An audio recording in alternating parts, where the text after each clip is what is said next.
Ito yung sisiw ko na ano eh. Muntik na kunin ng lupa. Huh? Buti na lang, ano, gumaling. Oh. Sabi ko, pag di pa siya gumaling ng 3 araw, wala na talaga pag-asa. Talagang may babaan ko talaga siya sa lupa dahil lang eh.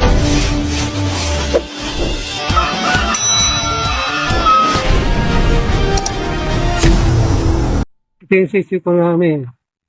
Muntik na kunin ng lupa. Huh? Bilis ba naman ang kasakit niya, no?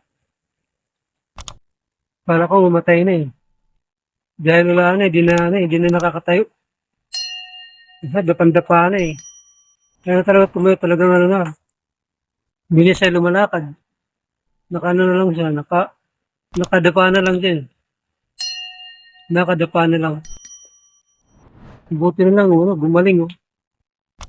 Pinainom ko na ano, ng gamot.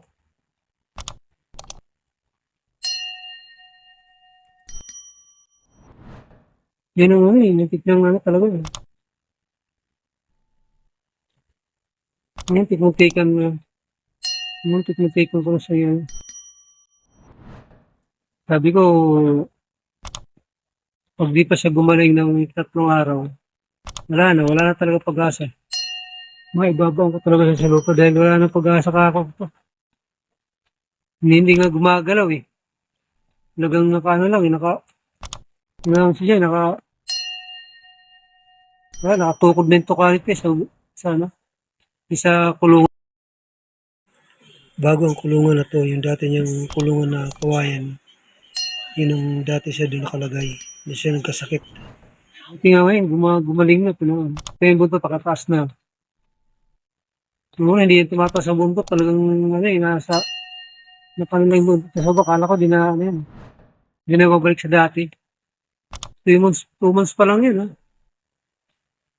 Ang laki pa naman malaki. Yung paa niya, no? Ang haba ng paa, eh. Yung tanswin ng tatay nito, eh. Kaya, nag-aalala ako, baka ako mamatay. Ito lang, may mga lahi naman dyan, iba kaso ito lang, ano, sana ito lang, nag-iisang naging sisiw niya, eh. Yung pangalawang batch, ito lang sisiw na, ano, eh. Gawa nga ng tag-init. Yung mga itlog niya, no? Yung mga ibang itlog na bugot, eh. Hindi kinayang mag-isisiw. Oo, kung nabuo, walang similya talaga. Nasa incubator lang ito, eh, kaya, yun siya na, ano, yun siya hot sa incubator. Pinagtyaga ko talaga to. Pinagtyaga ko talaga siya kung paano siya mabuhay. Buti lang, tinanong ko sa bayo ko kung paano anong gamot ang pagpapay nun. Binigyan ako ng gamot. Kaya ano, nabuhay din siya. Oh. Nabuhay din. Ay, pangungan niya. Ang tingin malakas na. Buhay na naman. Ha?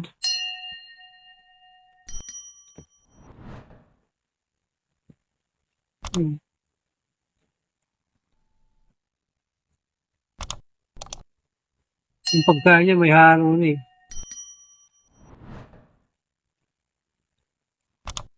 Yung pagkain niya. Halo-halo yung pagkain niya.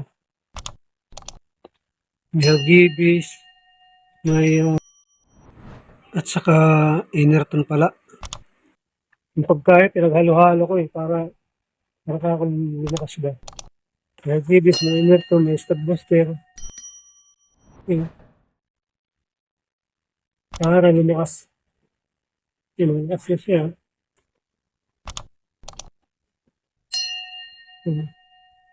Malakas na lang.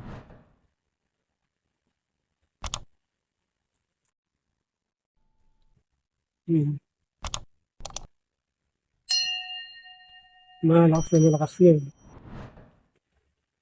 Ano pa lang siya gumagaling.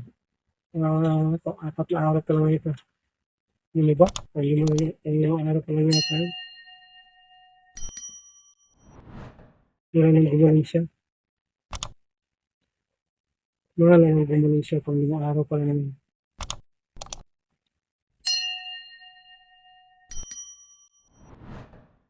Kasi hindi siya kumakain ng ayos eh. Kaya lalagyan mo nga siya ng stop booster. Hindi stop booster yung kaya yun ang kakainin yun hanggang mamaya. Yung sayo ako. Balik-balikan niya lang yun dyan. Lakas kumain eh. Nakasisi nito. Sayang kung kinuha ko ng lupa sayang eh.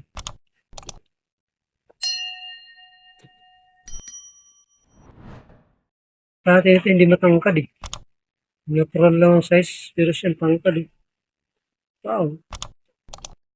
Laki manok nito eh. Malak manok ko. Ito pala yung gamot na ano, binigay sa akin. Ang bayaw ko. Ang bayaw ko, din niya eh. Nagsasabong din siya eh, kaya siyang napagtanong ko kung anong gamot. Ito, Bitrasin. Bitrasin Gold. Itong pinainom ko sa kanya. 2 times ko lang pinainom yan. Ganyan. Nung unang lupay-pay na siya, talagang ano na eh, wala na. Ano talagang, sana eh, ano na eh. Talagang ano na eh. Talagang wala na talaga sa pag-asa. Ang ginawa ko dito yun, ano ko eh. Capsule pala ito yun, ano eh. Pwede mo siyang, ano yun. Pwede mo tanggal na pagka-capsule niya. Powder nasa loob nito eh. Kaya yun ang, yun ako eh, ginamitan ko hiranggil eh. Lagyan ano ko sa bunganga niya. Yun ko talaga sa bunganga niya, hiranggil. Ano ko ng hiranggil niya. Talaga yun ako sa bunganga niya na mainom talaga niya. Yung pagka ano na, pagkahapon na, medyo tumutok-tuka na siya ng pagkain. Ito sabi ko, baka mabuhay. Yan. Kaya nang inano ko siya na gumaling na siya. 2 beses ko lang pinainom. Nung Sabado, ng umaga. Saka ng Biyernes ng gabi ito na eh. Biyernes na gala ito ng gabi na Kala ko, mawala na eh. Okay, dahil dito sa Bitrasin Gold yan. Yan nagpagaling sa kanya eh. Yan, Bitrasin Gold.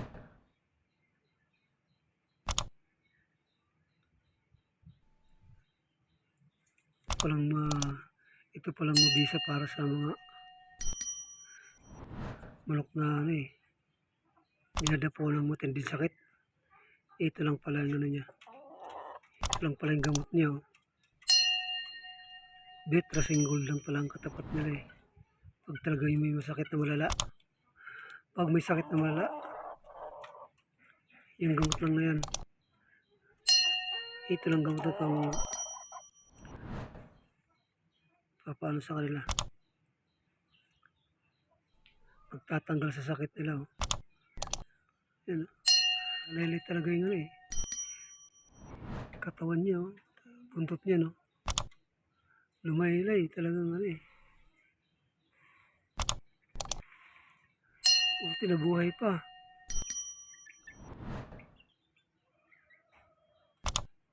Kaya magpasalamat siya, may Bitrasin. Ha? Magpasalamat na may Bitrasin Gold. Hangat ng sakit niya na pala ito. Yung unat sa kayo pangalawa, hindi ganong malala.